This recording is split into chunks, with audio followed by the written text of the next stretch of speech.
भानु प्रतापपुर उपचुनाव की, जहां भानु प्रतापपुर उपचुनाव के लिए सावित्री मंडावी का नाम तय है। आधिकारिक घोषणा कभी भी हो सकती है।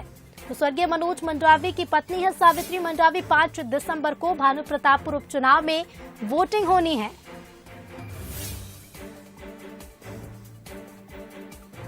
बड़ी खबर आपको बता रहे हैं।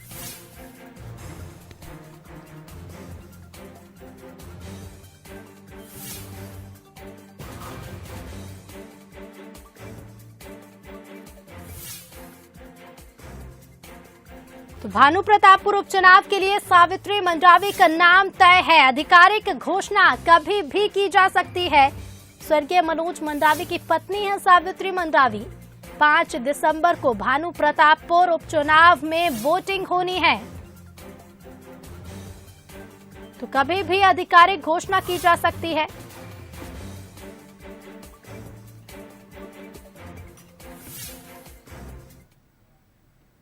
और इसी खबर पर हम और ज्यादा चर्चा करेंगे। हमारे साथ स्टेट एडिटर आदित्य रामदेव जी जुड़ गए हैं। आदित्य जी, भानु प्रतापपुर उपचुनाव के लिए कई नामों पर मंथन किया गया। आज 2 नामों का पैनल हाईकमान को भेजा गया और अब खबर यह है कि सावित्री मंडावी का नाम लगभग पूरी तरह से तय है। बिल्कुल, देखिए सावित्री मंडावी का नाम क्यों, इसका सबसे बड़ा कारण है सहानुभूति वोट। स्वर्गीय मनोज मंडावी की मौत हो गई थी, आपको याद होगा, और आज 14 नवंबर है, आज बाल दिवस का दिन है और आज ही के दिन स्वर्गीय मनोज मंडावी का जन्मदिन भी पड़ता है। आज उनका जो बेटा है उन्होंने उनके लिए, सावित्री मंडावी के लिए, वहां पर एक नामांकन पत्र भी खरीद लिया है। बहुत साफ है, देखिए 2 ही नाम आ रहे थे सामने, एक तो सावित्री मंडावी, दूसरा बीरेश ठाकुर। बीरेश ठाकुर कौन है? बीरेश ठाकुर पिछली बार कांकेर लोकसभा सीट में कांग्रेस की तरफ से प्रत्याशी थे और केवल 5000 के आसपास वोटों से वो हारे थे। लेकिन भानु प्रतापपुर में जो विधानसभा इलाका था उनको लोकसभा सीट में 14000 का अगर किसी ने वहां पर बढ़त दिलाई थी तो भानु प्रतापपुर विधानसभा क्षेत्र ने दिलाई थी, इसलिए बहुत साफ माना जा रहा था कि उनका भी नाम दौड़ में शामिल। लेकिन मुख्यमंत्री की पहली पसंद सावित्री मंडावी ही है। साफ तौर पर मुख्यमंत्री ने आज की बैठक में कहा कि जो सहानुभूति वोट हैं और जो मनोज मंडावी ने काम किए उस इलाके में, देखिए आपको मैं सिलसिलेवार बताना चाहता हूं। 1998 में मनोज मंडावी चुनाव जीते थे।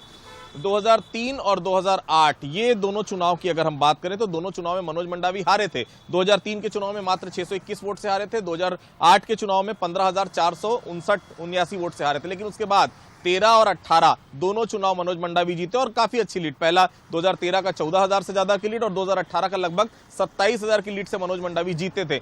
ऐसे में मनोज मंडावी का निधन हो गया, उस इलाके में काफी दबदबा था। सावित्री मंडावी का रेजिग्नेशन करवाया गया था, स्कूल में शिक्षिका थी, उनको कहीं ना कहीं तय माना जा रहा था पहले भी कि वो चुनाव लड़ेंगी। लेकिन संगठन नहीं चाह रहा था कि सावित्री मंडावी सामने, क्योंकि संगठन के लोग चाह रहे थे, क्योंकि देखिए वहां की 3 समीकरण, तीनों सीटों का समीकरण आपको मैं बताना चाहूंगा। कांकेर में देखिए शिशुपाल सोरी जीते, वो एक गवर्नमेंट सर्वेंट थे, उनको गवर्नमेंट की नौकरी छुड़वाकर उनको टिकट दिया। उसके बाद अंतागढ़ अनूप नाग जो है पहले टीआई थे, थाना प्रभारी थे, उनको वहां से फिर वहां से कांग्रेस ने टिकट दिया।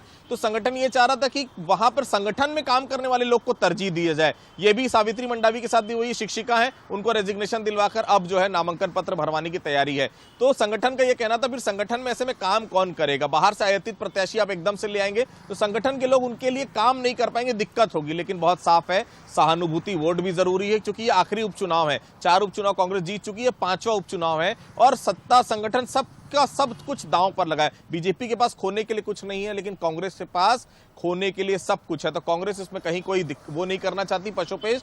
यही माना जा रहा है कि रात तक सावित्री मंडावी के नाम पर मुहर लग जाएगी। हमारे पास जो डिटेल जानकारी है वो बहुत साफ कहती है कि सावित्री मंडावी ही वहां से, जो भानु प्रतापपुर का उपचुनाव है 5 तारीख को, वही कैंडिडेट होंगी कांग्रेस की तरफ से। जी बिल्कुल आदित्य जी, यही लगाया जा रहा है अंदेशा कि भानु प्रतापपुर उपचुनाव के लिए सावित्री मंडावी के नाम की जल्दी घोषणा की जा सकती है। बहुत बहुत शुक्रिया आपका हमसे जुड़ने के लिए और तमाम जानकारियों के लिए।